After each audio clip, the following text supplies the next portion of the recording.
इस एपिसोड में हम एस्फेक्सिया या सांस अवरोध की एक आपातकालीन स्थिति होती है, तो इसमें बहुत कुछ पिछली वीडियो में बता दिया गया है।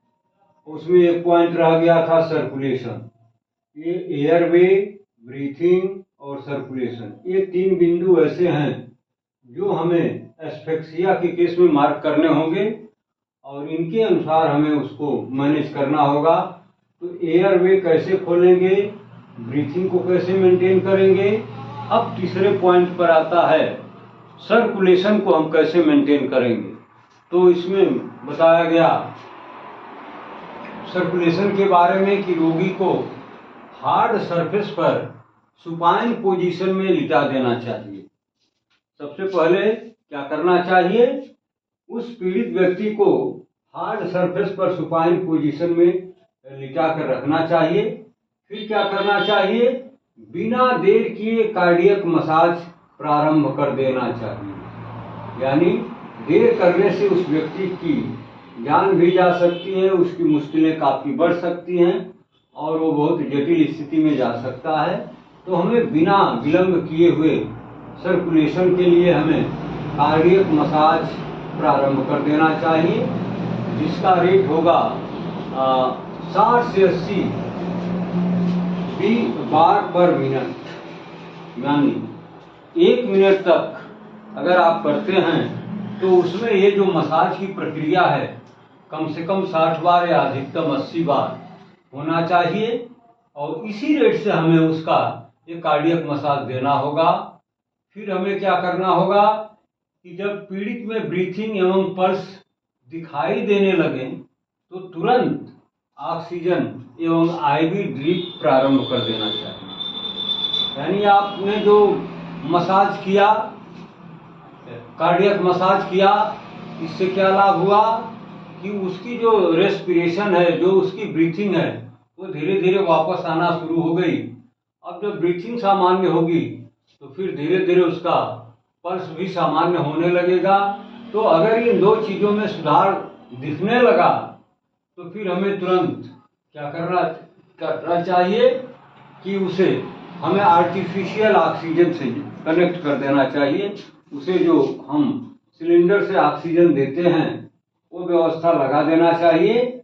और क्या करना चाहिए, उसे आईवी ड्रिप भी प्रारंभ कर देना चाहिए।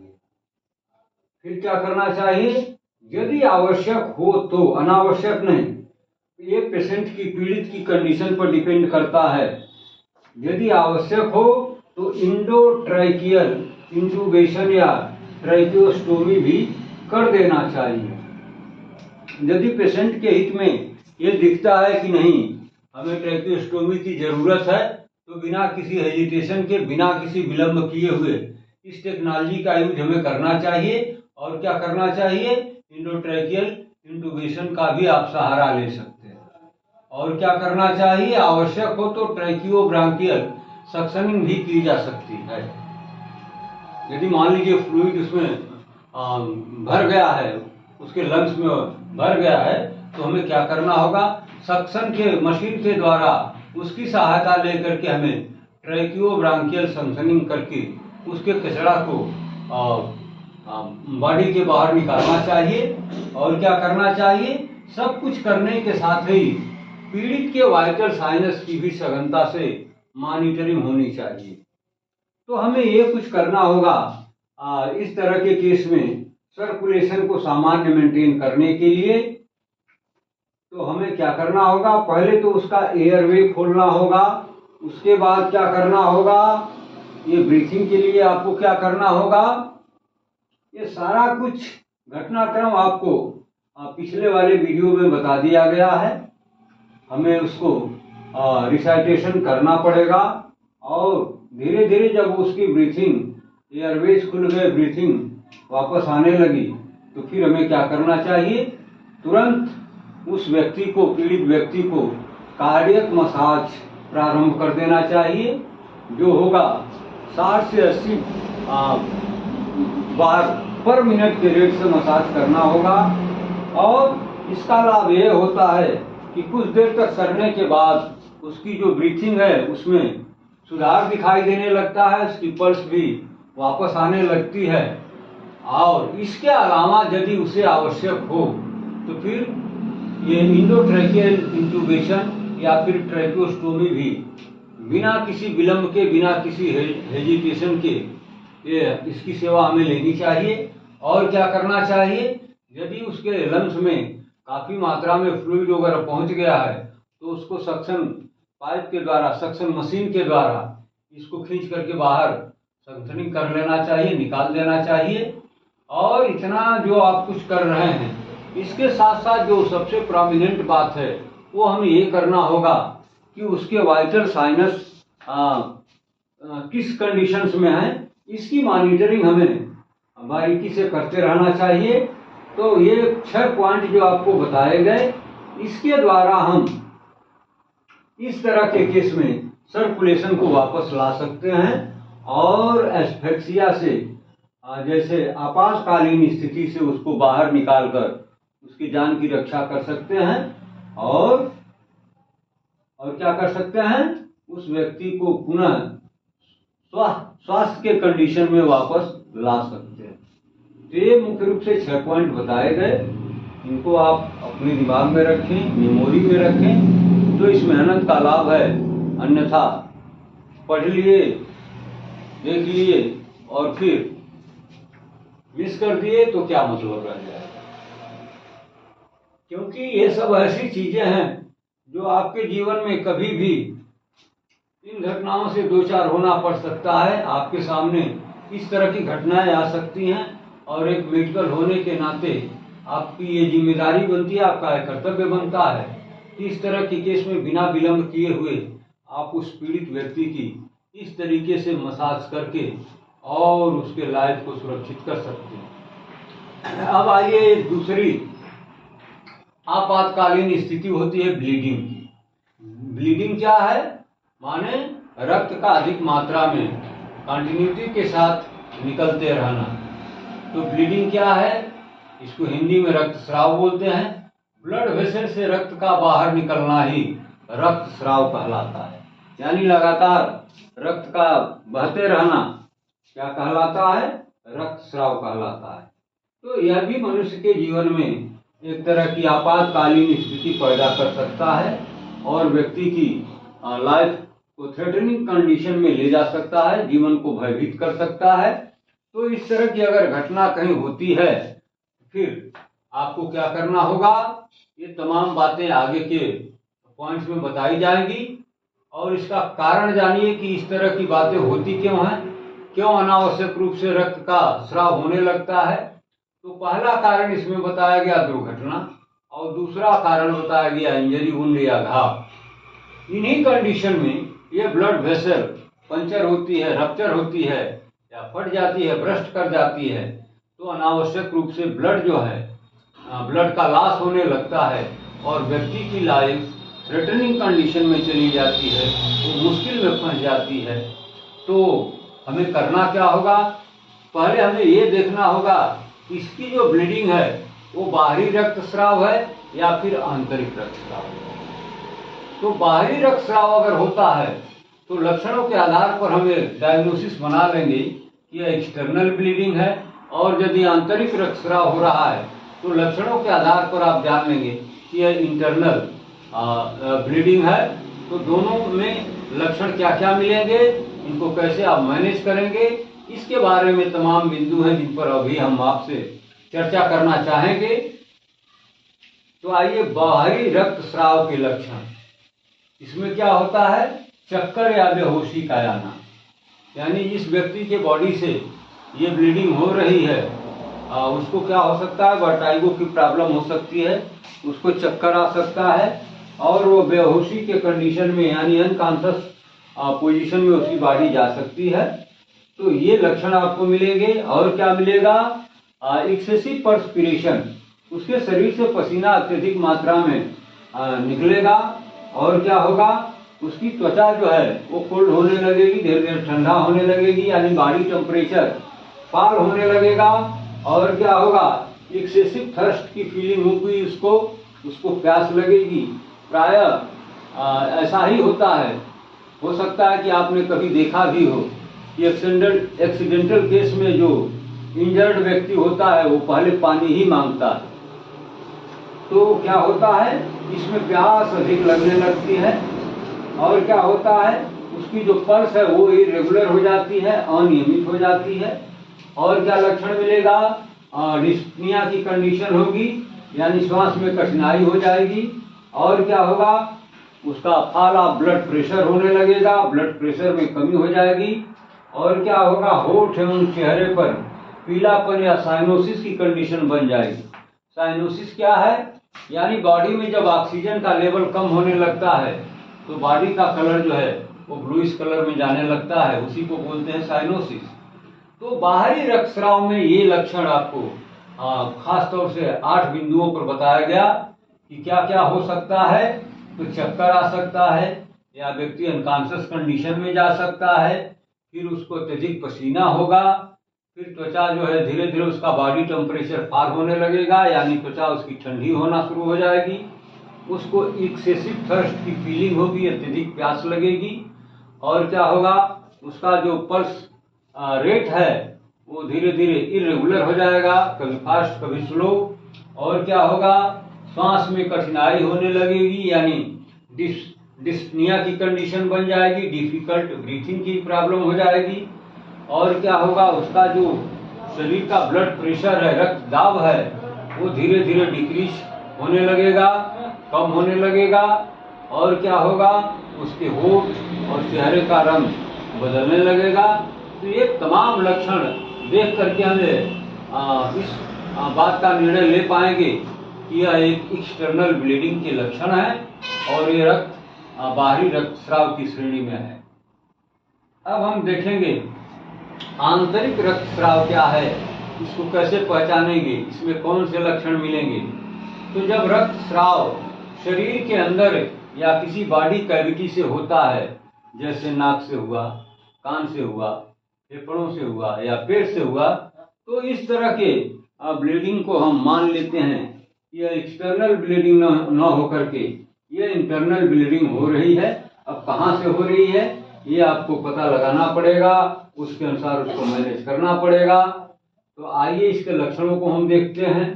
इंटरनल ब्लीडिंग में होता क्या है कि खांसी और लाल झागदार रक्त, उसको खांसी अगर आती है और स्पुटम निकलता है तो स्पुटम कैसा होगा, फ्रासी होगा, यानी काफी उसमें झाग होगा और झाग में ब्लड के छींटे आपको दिखाई देंगे, यानी उसका कलर जो है थोड़ा रेडिश कलर का होगा।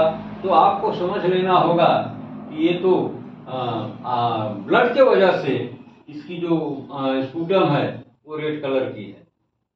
दूसरा लक्षण क्या मिलेगा, काफी कलर की उल्टी होना, यानी जो वोमिटिंग करेगा और वोमिटिंग में जो मटेरियल निकलेगा उसका कलर कैसा होगा, काफी कलर का होगा, यानी उसमें भी ब्लड रहेगा, ब्लड के वजह से ही उसका कलर बदल जाएगा, वो काफी के कलर का होगा। और क्या होगा, उसका जो स्टूल होगा वो भी ब्लैक कलर का होगा, क्योंकि उसमें ब्लड जा रहा है। ये इंटरनल ब्लीडिंग है, ब्लीडिंग कहीं और हो रही है, लेकिन ये स्टूल के साथ बॉडी के बाहर आ रहा है ब्लड, तो उसके स्टूल या मल का रंग कैसा हो जाएगा, काला हो जाएगा।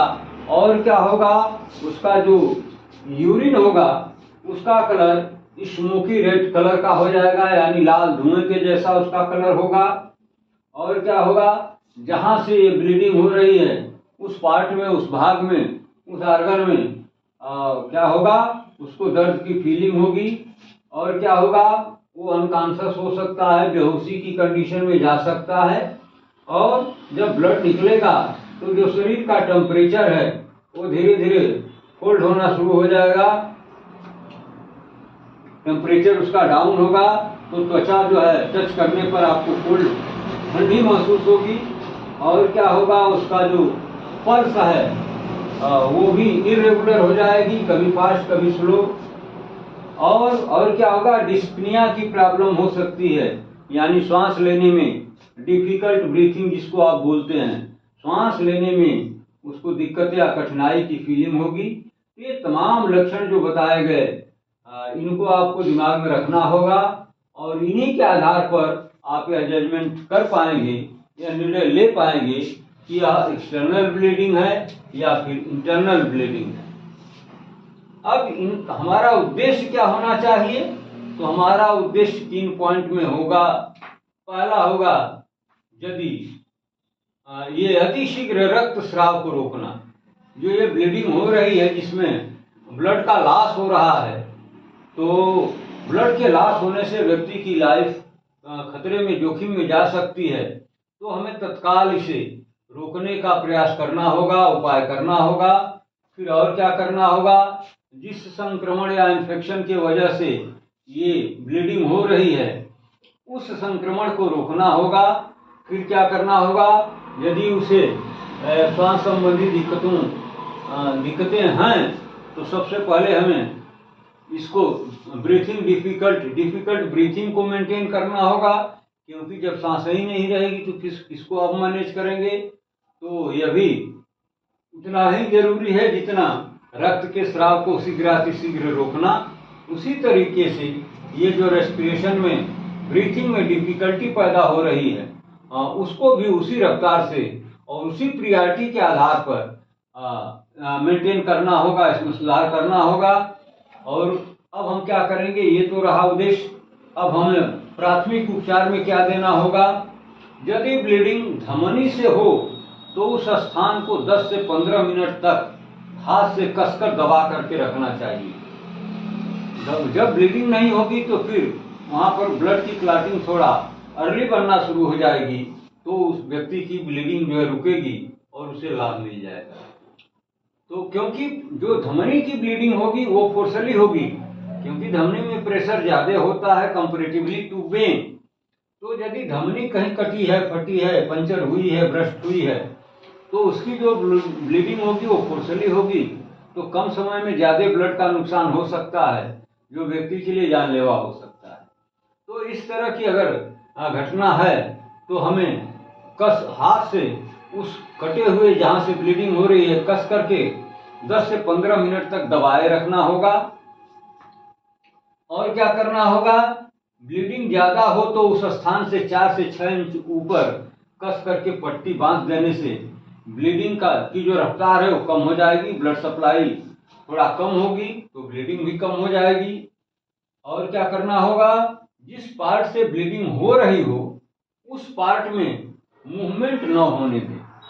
यानी जब मूवमेंट होगा तो फिर ये ब्लीडिंग की जो रफ्तार है वो बढ़ जाएगी।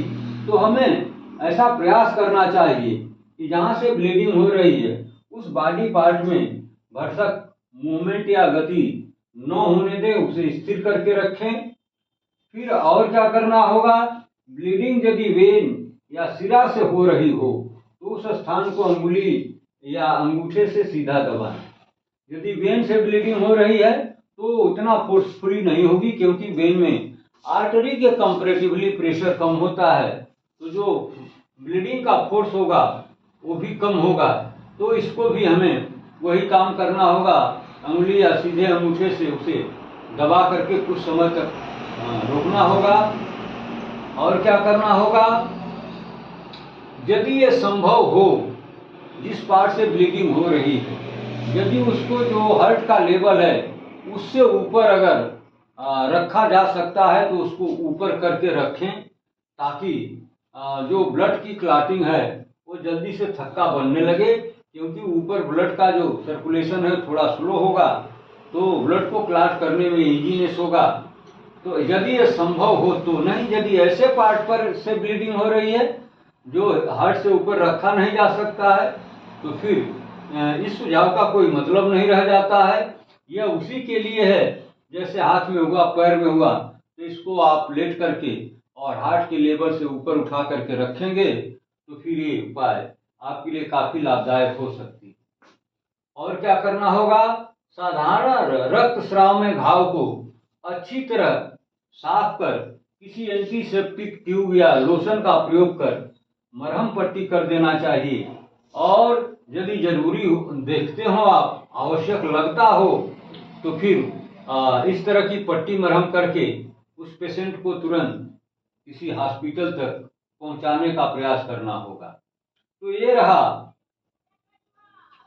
आज का ये एस्फेक्सिया का तीसरा बिंदु यानी रीस्टोर ऑफ सर्कुलेशन, फिर ये ब्लीडिंग, एक्सटर्नल ब्लीडिंग, फिर इंटरनल ब्लीडिंग, इसके लक्षण दोनों के, फिर इनका उद्देश्य, फिर इनका प्राथमिक उपचार आप कैसे करेंगे, ये तमाम बातें आपके साथ हमने शेयर कर लिया है। अब इसमें अगर किसी को कोई कंफ्यूजन हो, कोई दिक्कत हो, तो आप फोन से ये अपनी कंफ्यूजन को दूर कर सकते हैं। बाकी अभी शेष बच जाता है नेजल ब्लीडिंग। नेजल ब्लीडिंग की चर्चा हम अब अगले एपिसोड में करना चाहेंगे। तो आज की वीडियो का यहीं पर हम समापन करते हैं। बाकी अगली वीडियो में नेजल ब्लीडिंग के बारे में आपके साथ चर्चा करना चाहेंगे।